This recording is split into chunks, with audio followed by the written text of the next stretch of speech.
multi atau single. Di industri menawarkan multi, karena otomatis mereka sebagai existing owners akan mendapatkannya berdasarkan Kepmen berapa tahun lalu yang kemudian digugat itu. Kalau itu terjadi maka diversity of ownership itu tidak akan terjadi, karena existing owners akan mengelola multiplex dan pasti izin siaran atau sewa itu akan diberikan ke kelompok bisnis mereka, sehingga potensi pelipatan frekuensi itu tidak akan terjadi gitu. Dari sisi kepemilikan ini menentukan sekali. Rekomendasi kami di masyarakat sipil sama dengan rekomendasi Kominfo, single multiplexer. Dalam hal ini adalah TVRI. TVRI bisa menjadi multiplexer, dia dapat pendapatan lebih, hemat biaya dari APBN, dia bisa untuk fundraising, bikin program yang bagus gitu ya. Ini kuncian yang pertama saya kira, multiplexer itu single dan TVRI. Jangan diberikan ke multi, karena itu akan melanggengkan masalah di platform analog seperti ini. Isu berikutnya adalah menjamin bahwa pemerataan frekuensi itu terjadi, tidak didominasi dari, kalau di analog ada 4 jenis penyiaran itu. Karena yang terjadi dalam platform analog, alokasi frekuensi itu timpang, jomplang. Penyiaran komunitas hanya dapat 1,5%, TVRI, RRI dapat 18,5%, 80% itu untuk swasta. Ini jomplang sekali, itu menjelaskan kenapa TV swasta, penyiaran swasta menjadi sangat dominan.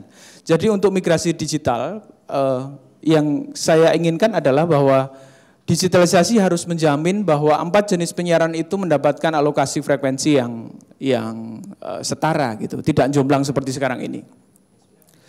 Lalu berikutnya, arenanya apa dengan demikian? Untuk membuat struktur digital yang betul. Saya kira tetap undang-undang penyiaran, Pak Eris, tetap revisi undang-undang penyiaran.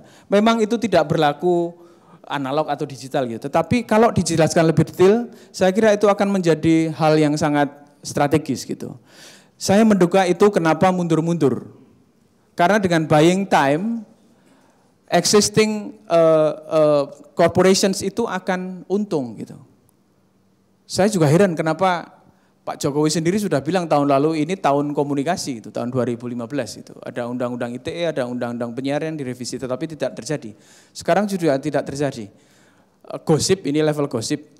Isunya adalah digitalisasi yang membuat ini menjadi sangat bertele-tele gitu ya. Karena sungguh pat gulipat ekonomi politiknya luar biasa gitu. Jadi waktu-waktu sekarang ini itu penting sekali bagi siapapun untuk terlibat dalam proses revisi undang-undang penyiaran, karena di arena inilah bagaimana digitalisasi ke depan itu ditentukan. Kalau ini lewat, ya sudah lewat, maka masalah-masalah yang muncul dalam dunia analog ini akan tetap muncul dalam platform digital. Sentralisasi itu harus diputus dalam digitalisasi.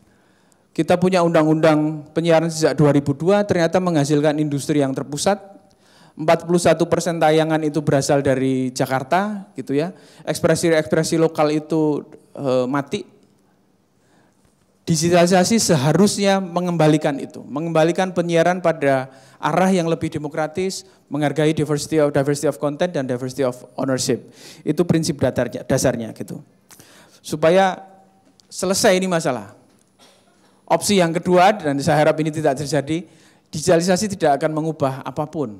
Dia akan meneruskan dominasi industri, siaran komunitas tidak terfasilitasi, penyiaran perbatasan tidak terurus gitu. Itu yang saya khawatirkan.